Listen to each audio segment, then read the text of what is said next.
Bonjour à tous, je suis Noémie, bienvenue sur Horizon Universe et bienvenue dans cette pile du mois de juin qui est bien remplie, donc on va attaquer direct.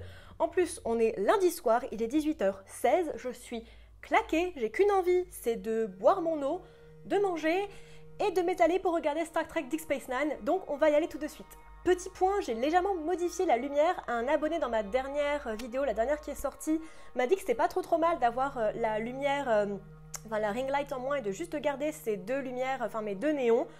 Du coup, on va tenter, on va voir ce que ça donne, donc n'hésitez pas à me dire tout ça en commentaire. Et on attaque direct avec The Lathe of Heaven, de l'autre côté du rêve, de Ursula K. Le Guin, sorti en 1971.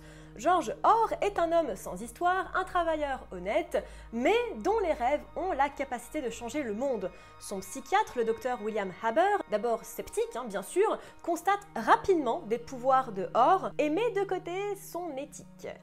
Comme souvent, voire même carrément toujours avec Le Guin, c'est un livre magistral, un vrai tour de force tout en subtilité, très bien rythmé et aux multiples niveaux de lecture hyper intéressants. J'ai adoré le constat sur l'éthique de la science, les personnages sont fascinants et complexes, un parfait début pour se lancer dans l'univers de Le Guin si vous ne connaissez pas du tout. J'ai d'ailleurs fait une vidéo sur la main gauche de la nuit si ça vous intéresse. Tiny Man No. 2 de Golden Fool, Les secrets de Castle Serre / Serment et deuil, parce que c'est deux livres en français, de Robin Hobb. Bon, vraiment, il faut poser les vraies questions à un moment donné. Pourquoi, dans un univers aussi grand et vaste et chouette et loré que celui de Hobb, on suit cette pauvre Locke impotente, hypocrite et stupide qu'est Fitz? Sérieusement, comment dégoûter les gens de son univers? Le background est dingue, les deux formes de magie sont hyper intéressantes, le conflit politique autour aussi, et nous on se retrouve forcés à suivre le gars le moins intéressant de la fucking planète. Non, vraiment, je comprends pas, il m'en reste un à lire et après je fais une pause avec Robin Hobb parce que je ne comprends pas son délire, vraiment pas. Et c'est rien contre elle, elle a une très belle écriture, mais alors ces personnages, je peux pas. Arch de Stephen Baxter, sorti en 2009, est la suite de Flood. Arc se passe plus ou moins sur la même temporalité que Flood où, pour rappel, la montée drastique des eaux pousse l'humanité dans ses derniers retranchements. Et là où nous avions suivi une partie des survivants dans le premier tome, nous en suivons d'autres ici qui, eux, ont choisi de quitter la Terre à bord d'un vaisseau spatial pour tenter de trouver mieux ailleurs. Là où dans le premier, ils construisaient des radeaux, ils allaient très haut dans les montagnes et tout le bordel. Et si le premier tome était assez lent à démarrer et comportait quelques longueurs, et si celui-ci a aussi du mal un petit peu à engager et à passer la seconde, Arc est une petite bombe passée le premier tiers à peu près. Personnage bien foutu et sans trop à l'intrigue, rare pour du Baxter, donc important à souligner. Élément de hard SF important, mais ne prenant pas trop le pas sur l'histoire, rare pour du Baxter, donc à souligner x2. Moi qui adore les histoires avec des vaisseaux générationnels à la Seven Eves, j'ai été absolument servi. C'est plutôt bien foutu, ça se lit très bien, la fin ouverte est intéressante et très bien amenée, j'adhère complètement. La saga Bourne, petit 1,5 de la saga The Strange Bird de Jeff Vandermeer, sorti en 2017 et tragiquement pas encore traduit. Il se passe du coup plus ou moins en même temps que Bourne, dont on a déjà parlé sur la chaîne avec un page dédié, et c'est une nouvelle qui suit donc la vie de l'oiseau bizarre, je suppose en français, impossible de confirmer, depuis le moment où elle quitte le labo de la compagnie et toutes les péripéties qui suivent. J'adore Bourne et Dead Astronaut. Vous le savez, j'en parle assez souvent, ce sont des livres purement weird, parmi les trucs les plus décalés et cool que j'ai eu la joie de découvrir ces 5 dernières années. Une pure leçon de SF. Autant vous dire que quand j'ai réalisé que j'étais passée à côté de ce petit livre-là, j'ai eu un petit peu les boules, parce que j'avais déjà fait ma vidéo, mais quelle joie immense de se replonger dans cet univers. C'est toujours ultra barré, l'écriture est à la fois simple et lyrique, un des contes qui te reste vraiment en tête pendant un petit bout de temps. C'est sublime, c'est cru, c'est cruel, c'est du Vandermeer tout craché. New Crobizon No. 2, The Scar, l'escarifié en français de Chana Miéville, sorti en 2002. Et il fait son poids. Suite aux événements de Perdido Street Station, le premier, Bellis Coldwine doit quitter New Crobuzon temporairement et embarque sur un bateau pour une nouvelle vie qui se déroulera pas vraiment comme prévu. Non, il y a eu quelques embûches sur le chemin. J'ai mis un petit peu de temps à écrire la critique quand je l'ai fini parce que c'est un livre qui nécessite qu'on y repense un petit peu et qu'on laisse un petit peu mariner dans sa tête, si vous voyez ce que je veux dire. Non pas qu'il soit extrêmement complexe ou même particulièrement difficile à suivre, c'est pas ça. Mais il m'est vraiment resté en tête un bout de temps. Un peu comme pour Perdido, j'ai vraiment accroché à l'univers weird.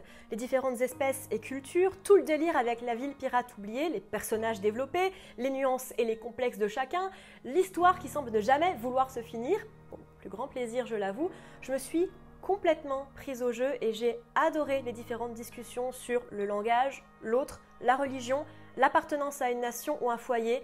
C'est du très très haut niveau.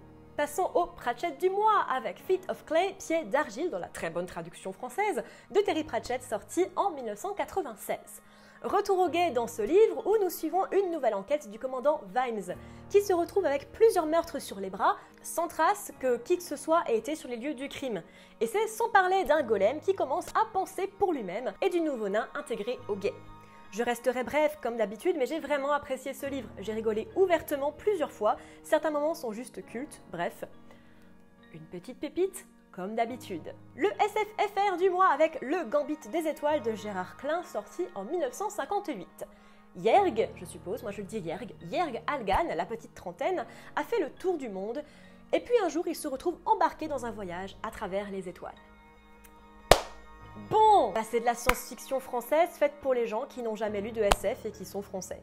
Voilà, c'est pompeux, c'est vite, c'est faussement philosophique, c'est extrêmement lent, l'écriture est lourde. Je sais que c'est les 50s, mais quand même, y a d'autres auteurs qui ont fait mieux. On en repart avec une profonde sensation de vide, alors que le peu de développement pouvait donner une idée plus ou moins intéressante. L'idée de l'échiquier, du gambit de la vie, c'est plutôt sympa. Mais ça tombe complètement à plat. Voilà, c'est vide, c'est morne, c'est mou. Donc voilà, c'est de la SF française, quoi. Rien de nouveau sous le soleil. The Nanotech Succession No. 1, The Boar Maker de Linda Nagata, sorti en 1995, et très étonnamment, pas traduit, apparemment. Dans un monde cyberpunk bien lointain du nôtre, Nico est le premier post-humain, un être génétiquement modifié dont l'existence va bientôt arriver à expiration, devant avoir un permis spécial pour rester en vie, parce que voilà, c'est le premier de sa génération, enfin de son espèce en gros, et la société dans laquelle il vit est extrêmement contre ce genre de modification génétique. Alors qu'on t'explique tout le long que tous les habitants du Commonwealth, du monde, subissent des traitements pour rester jeunes. Quelle est la putain de différence? J'en ai aucune idée. Et afin de rester en vie malgré son obsolescence programmée comme mon ventilateur, il tente de voler un appareil très puissant, le Boar Maker, mais il le paume et infecte une jeune femme, Fusita, vivant dans un bidonville et survivant de menus larcins et de prostitution. Elle et Nico doivent donc s'échapper du joug de la puissante chef de la police, Kirstine. Bon, je sais pas combien de fois j'ai fait ce mouvement dans cette vidéo, mais je crois beaucoup. Il y a du bon, il y a du franchement moins bon, pour faire dans l'euphémisme, il y a même du carrément mauvais, quoi. L'idée de base est plutôt cool, j'aime bien cette idée de société un petit peu entre deux, qui développe seulement l'ingénierie génétique, je trouve ça sympa. Si c'était vraiment le cas, parce que ça l'est pas. Tout au long du bouquin, on essaie de te faire comprendre que Nico est une abomination, sauf qu'il n'y a rien de franchement différent de genre la méchante, qui est une caricature de connasse nymphomane sans aucun intérêt ni réel danger, et même, on va le dire, carrément misogyne, qui a subi des traitements de longévité en veux-tu en voilà, qui a changé plein de parties de son corps, enfin bref. Il n'y a rien de différent entre Nico et le reste du monde, en fait. Et en quoi c'est moins grave, finalement, on ne sait pas. On n'a aucune idée de ce qui se passe. C'est juste comme ça et point barre. C'est vraiment hyper caricatural. En plus, genre Nico et son frère sont des anges blonds aux yeux bleus, à la peau diaphane, apportant la sainte parole à la populace, notamment à la jeune Fusita, qui est une pauvresse tellement à la masse que dans son monde méga technologique, elle croit quand même que la science est de la magie. Et puis d'ailleurs, elle est black aussi, pour continuer dans le cliché bien moche. Et ok, elle vit dans un bidonville, mais on te répète sans cesse que la contrebande de makers y est importante. Ça n'a aucun sens qu'elle ne sache pas ce que c'est que la technologie. Voilà. On passe vite fait sur Fox, qui est le typique scientifique dépassé par sa création, on s'en fout. Ni Darif, le mec violent, mais qui te frappe pour ton bien, parce que, enfin bref, voilà. C'est ça. Ce truc a été écrit par une femme. On verra bien si la suite est de qualité ou pas, c'est un premier roman, bénéfice du doute. Allez. Footfall de Larry Niven et Jerry Pournelle, sorti en 1985 et jamais traduit. Ou alors j'ai pas trouvé, mais pour moi jamais traduit. En plein pendant la guerre froide, un vaisseau alien approche de la Terre. Les messages de l'humanité n'obtiennent pas de réponse et le comité d'accueil conjoint des Américains et des Russes se fait décimer. Et donc l'invasion commence. Eh ben c'est pas trop mal. Souvent considéré comme THE livre d'invasion alien, je dois dire que j'ai passé un plutôt bon moment sur ce livre. En dehors du fait qu'on ne parle que des Américains et des Russes, et que les aliens arrivent au milieu de bumfuck nowhere au fin fond des États-Unis, évidemment, j'ai trouvé que l'histoire était plutôt sympathique à suivre. Quelques allusions racistes sur la couleur de peau qui ne sont pendant pas lieu d'être, particulièrement dans un livre écrit au milieu des années 80. C'est un petit peu anachronique, quoi. Et des femmes comme toujours cantonnées au rang d'épouses, ou de vieilles filles pas trop jolies sans chance quand c'est des scientifiques, parce que bien sûr, si tu as une carrière, c'est parce que t'es moche, évidemment. Mais pour le reste, c'est plutôt bien foutu, j'ai notamment beaucoup aimé l'effort de construction de la civilisation alien et le fait qu'on suive en partie l'invasion de leur côté. Ça change et c'est plutôt sympa. Un livre qui a donc un peu vieilli par certains aspects, mais qui reste très moderne par d'autres. À voir donc. Accueillons ensemble le premier livre qui m'a été commandé via Tipeee, Academy No. 1, The Engines of God, Les Machines de Dieu en français de Jack McDavid, sorti en 1994.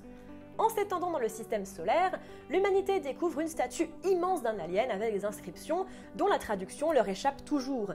Grâce au voyage stellaire, plusieurs autres monuments du genre ont été découverts, d'une civilisation n'ayant laissé aucune autre trace. Cependant, d'autres civilisations semblent s'être éteintes d'une manière similaire, et la suivante pourrait être les humains. Eh ouais. C'est une commande donc de la part d'un tipeur, mais depuis très longtemps sur ma liste, et j'ai passé un plutôt bon moment sur ma lecture de ce livre. Rythme effréné, réflexion hyper intéressante, il n'y a que les personnages un petit peu survolés pour ternir le livre. Cette Indiana Jones de l'espace est très fun et très simple à lire, et j'ai hâte d'en découvrir plus. Également, pas pu m'empêcher de penser que ça ferait une plutôt bonne série, donc Apple, toi qui fais des plutôt bonnes séries en règle générale, fais ton office. Company Wars No. 3, Rim Runners ou Volte-Face en français de C.J. Cherryh, sorti en 1989. Beth Yeager est une spacer, une personne qui vit dans l'espace, réfugiée dans une station pauvre et sans avenir, après un événement qu'elle préfère taire. Elle se retrouve à bord du Loki, vaisseau de mercenaires, et son secret va éclater au grand jour et faire bien mal. Et comme d'habitude, j'ai passé un excellent moment sur ce livre. L'univers est hyper engageant, les personnages intéressants et divers, les dialogues hyper bien écrits, le rythme effréné. Je l'ai juste dévoré en 24 heures tellement j'étais dedans. C'est du très bon niveau. Station 11, ou Station 11 du coup en français, parce que c'est pareil, de Emily St. John Mandel, sorti en 2014. Un jour d'hiver, un acteur fait une crise cardiaque sur scène. Quelques heures plus tard, la grippe géorgienne ravage l'humanité, tuant 99% des habitants de la Terre. C'est pas rien. Et c'est flippant de constater que ce livre est quand même sorti en 2014, quand même 5 ans avant le Bixi, et à quel point il est criant de réalisme. J'ai plusieurs fois eu les larmes aux yeux en suivant les histoires entrecoupées entre présent et futur des personnages, l'évolution de la maladie, du monde, de la civilisation et des individus surtout. Honnêtement, c'est pas un livre facile à lire, surtout maintenant, mais incroyablement pertinent, très beau dans sa simplicité. Son écriture et son propos sont juste sublimes. C'est un livre à la fois tout doux et hyper cruel, feel good et horrible, un livre hyper humain. Et le dernier du mois, The Horus Heresy No. 2, False Gods, les faux dieux en français de Graham McNeill, sorti en 2006. Suite directe du coup du premier tome qu'on a évoqué le mois dernier, ce livre nous plonge dans la conquête des milliers de mondes sous le joug de l'Empire, avec un Horus au top de son pouvoir, mais qui doit se défaire du chaos. Et si je regrette un petit peu dans celui-là l'écriture d'Abnett, clairement c'est un petit peu en dessous, j'ai trouvé quand même cette suite plutôt engageante, avec des thématiques et enjeux bien exposés, des personnages cependant un peu laissés au second plan, alors qu'ils étaient si centraux à Horus Rising, mais un livre plutôt agréable à lire, efficace, prenant. Pour l'instant, rien à dire. Et bah les gens, c'était ma pile du mois de juin, j'espère qu'elle vous a plu. Il y avait quand même du très très bon ce mois-ci, là je tends à choisir de mieux en mieux mes bouquins, je crois, ou alors à faire une meilleure sélection, ou alors j'ai juste de la chance, ce qui est aussi très très probable, mais j'ai eu un plutôt bon mois ce mois-ci, je suis plutôt contente en général de mes lectures et de mes découvertes du mois, j'espère que ça a été le cas pour vous aussi, n'hésitez pas à me dire en commentaire ce que vous avez lu, est-ce que vous avez peut-être des avis sur les livres que j'ai explorés ce mois-ci. On commence du coup ce soir la pile du mois de juillet avec Éon en français de Greg Bear, voilà, c'est un mec qui est dans ma liste depuis super longtemps. Et je crois que j'avais lu Blood Music en français il y a genre méga longtemps parce que je l'ai vu dans mes carnets, mais je m'en souviens plus du tout. Donc redécouverte de cet auteur pour ce mois de juillet. Il y a des trucs très très cool qui vont arriver en juillet. N'hésitez pas à me raconter tout ça en commentaire. On se retrouve sur mes différents réseaux sociaux, Instagram, Twitter, Twitch, je fais une petite pause, mais je reviens en juillet avec un nouveau concept. Vous allez voir, ce sera très très cool. TikTok, Goodreads, TV Time, et c'est déjà pas mal, n'est-ce pas? Et je vous dis à bientôt dans l'univers.